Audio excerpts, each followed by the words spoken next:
Now, Jide Olugbodi is a former Brentford player who played at the highest levels of professional football, and he has been monitoring the nominees and the various lists and categories we've had thus far. He joins the show this evening from his base in London. Of all the names you saw, especially, let's start with the men now. Which one was the surprise, inclusion for you that those who have said Cole Palmer on the strength of what we saw last season shouldn't have made the list? Yeah, in as much as I like Cole, yeah, I was surprised to see him on the list. Last season was a bit difficult for him. He faltered mid-season. The pressures got to him as well. I think he needed a lot of rest after last season and the Euros and everything. So I think for me, his inclusion was surprising. But you have to understand that this list, who comes up with the list? Yeah, they find you find out that L'Equipe and France Football, with a few former players, they choose the list, 30 players, and they present it to everybody. So there would always be, one or two names that you say, whoa, this was missing. And there'll be two names as well here and there where you think, whoa, what's he doing there? So yeah, I mean, if he's there, he's there. Someone has thought is there. So, but you've got to now get the votes of the 100 journalists from the top FIFA nations, top 100 FIFA nations in the world. So you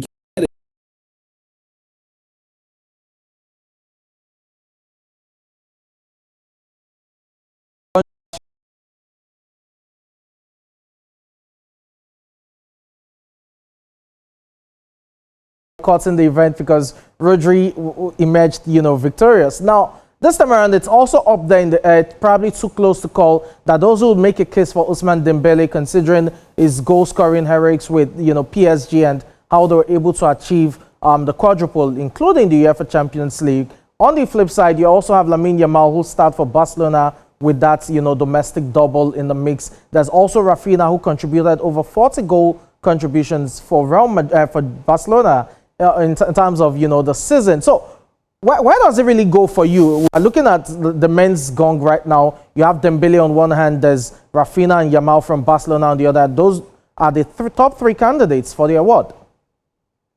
Yes, I agree. And I think when you take, let's be honest, it's going to be between Dembele, Yamal, and dare I say Donnarumma.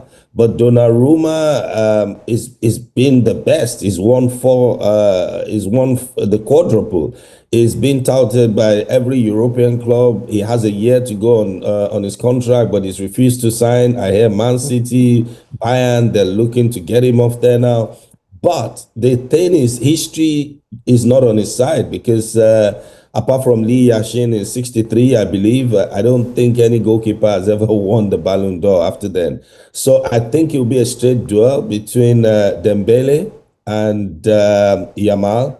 Dembele played about 53 games this year, stand corrected. Some say 53, some say 55. He scored 35 goals. He was the top scorer in France this year. He scored 21 in the league. He scored 8 in Europe as well. He was the European champion. He was the Champions League player of the season. He won the Champions League. He won the French Cup, like you said, the French League. So assist as well. He had about 6, I believe, in the Champions League and 6 in the league as well. So he's kind of, for me, he's kind of heads above the rest. And when you look at Yamal is a young player. He's a fantastic, talented player as well. He's only 18. And he played about the same number of games, but he needs to score more goals. I think he scored only 18 in all competitions. And the thing the critics will say is that Yamal is actually not in the double digits, either in the La Liga or the Champions League. So I think he scored 8 or 9 goals in La Liga as well. Although he's got a lot more assists in the La Liga, but he got only 3 in the Champions League. And when you look at the titles, he only won, when I say only, I'm talking of this level now. So he won the league, and he won the Copa del Rey.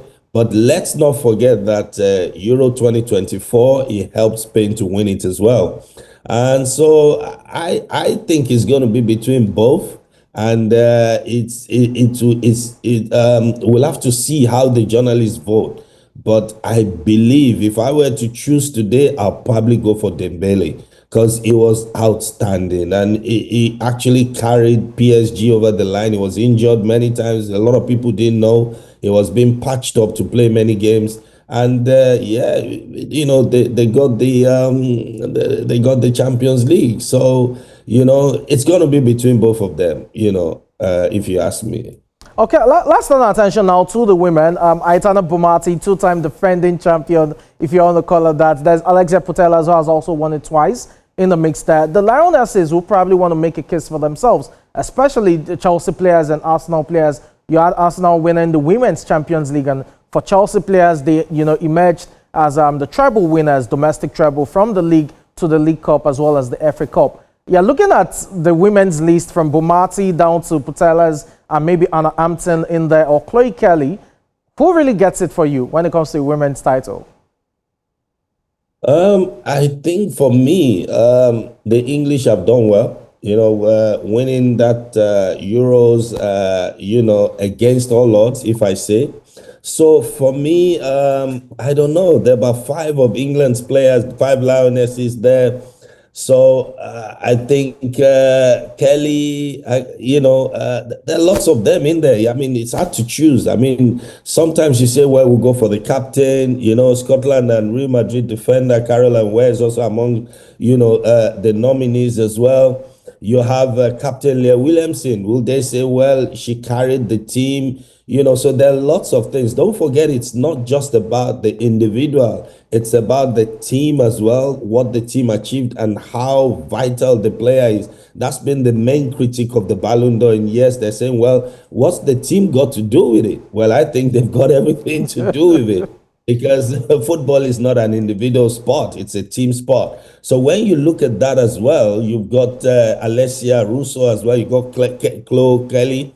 I mean, I can't call it. There's so many of these players who showed guts, determinations. They were captains, leaders on the pitch. So for the women's game, let me not say definitely in football, you never say never, but I think it would be injustice if one of these British girls don't take the Ballon d'Or Feminine this year. Interesting. Bold call, it must be said. Well, let's wrap up the discussion with the Copper Trophy. That's the most coveted for the Youngster of the Year. I'm looking at the nominees, and you can't look past Lamine Yamal for that trophy because he won it last year.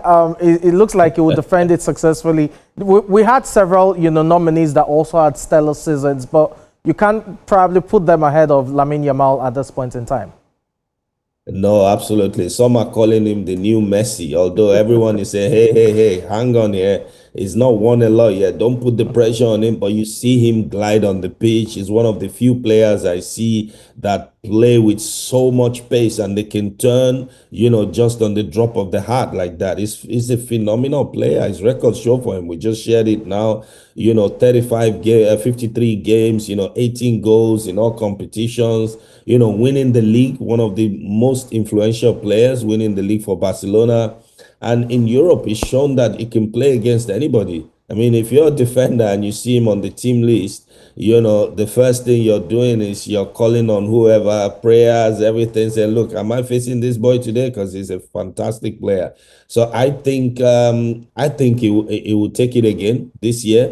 And I think for him now, it's to go to the next level, which is actually asserting his dominance in the men's game and winning those games that are important and scoring those goals. Because without the goals, it will always be knocked over by the other players. You're playing, it's going to be the Lewandowskis, it's going to be the Mbappes. Mbappe is coming back next year. So the goals he has, I think if there's one part of his game that he needs to improve on is the goals, the amount of goals he scores, because, everybody remembers the goal scorers. Exactly. Everyone remembers the goal scorers, and let's just see how, things pan out. Hopefully, we won't have a boycott from this year's edition of the ceremony, talking about one of the most prestigious, football awards alongside FIFA the Best. That's what Ballon d'Or gives to the table, or brings to the table, rather.